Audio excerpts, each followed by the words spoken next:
Here in the UK, it is doing what it often does, and it is absolutely tipping it down. Therefore, I thought the gentlemanly thing to do was disappear down the workshop and make something from this lump of, I think it's elm, actually, the young bit of elm I got from my mate Dave, who is a tree surgeon. Thanks for the wood, Dave.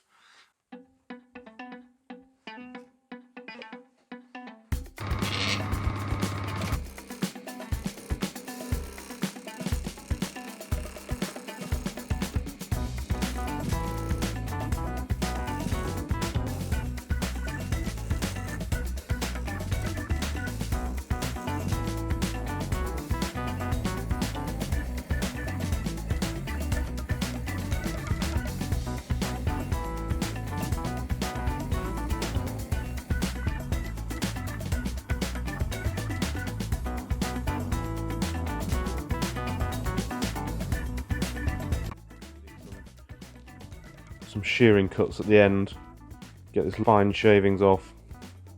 Right, I'm going to get this reversed, get it in the chuck and get the out and get the inside hollowed out.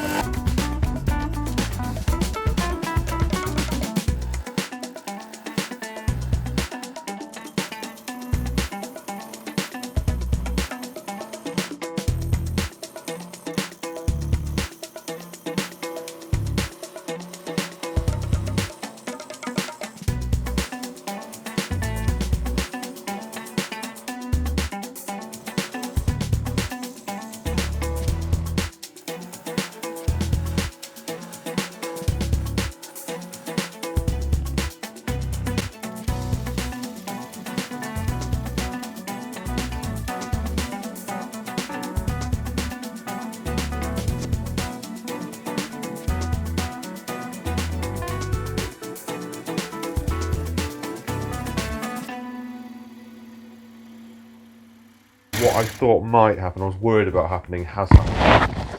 Unfortunately, there's a bit of natural edge as there has actually come away. There's a little bit of a crack appearing. I had a crack onto before, which I just whacked some CA glue on.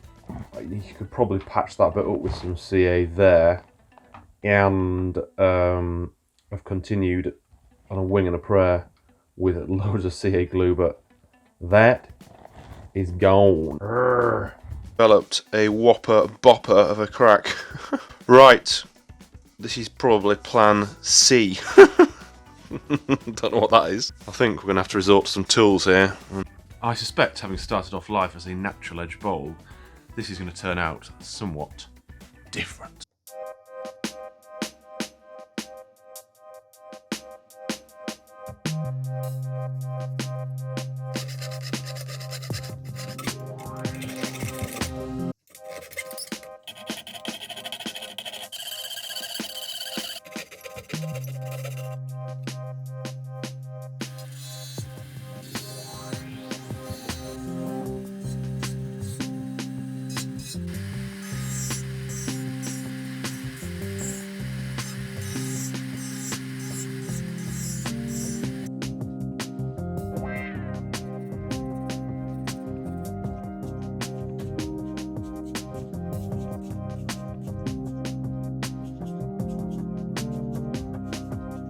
So it's come up okay as this. It's had 4 coats now of the hemp sheen, so it's ready for a little bit of acrylic sanding sealer.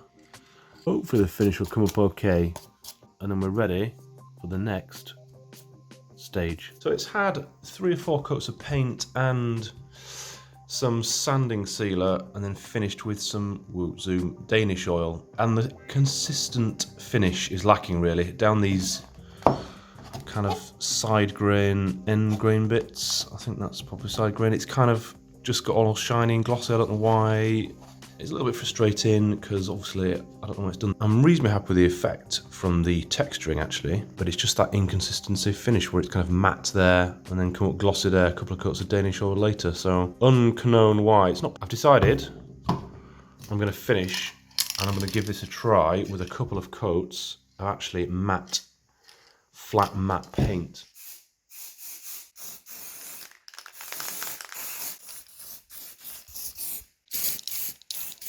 So this piece is getting there. eventually. It's taken a while, but we've got it to this stage, which is, whoa, here-ish. Sort of happy with it. It's improved on what it was. I've sanded it back for the final stage, so let's give that a whirl. Here I'm using some kaolin clay powder to apply to the outside of the bowl so the copper doesn't actually stick to it when it goes on, to act as a resist.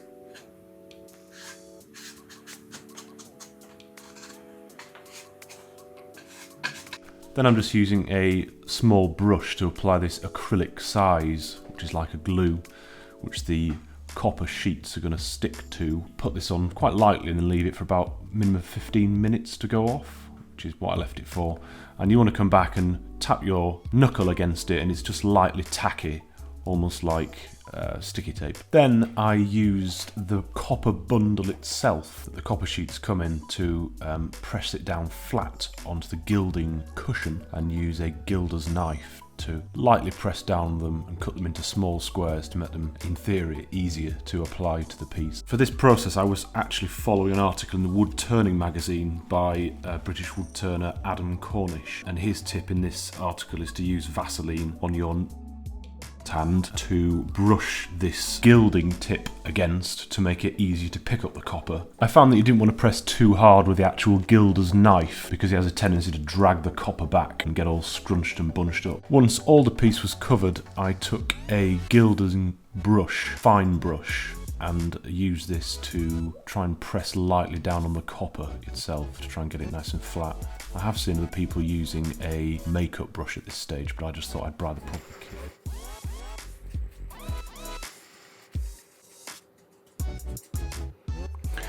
And then here we have some patches that are just not quite filled in. There and sort of there and there. So I will reapply some glue to this, or size, as they call it in the biz, and just touch over those areas again, just to get them nice and finished, hopefully. What I'm also going to do is just get a little bit of wire wool or something very fine and then just sand off around these edges around here where it has become slightly attached, just to try and get a clean edge around there. So that's turned out just about alright in the end. I sort of rescued it a little bit. Bit of a textured finish there. And a bit of a carving to it. It's certainly not a natural edge bowl. Very far from that. And then obviously finished with a bit of gilding. It's come up okay, so-so. It's only my second time using that. A little bit tricky. Had to do the audio as opposed to talking. If you blow on that stuff, it goes bling. So yeah, a couple of stills up at the end, as ever. Let me know what you think about this carved, coloured, textured, gilded bowl.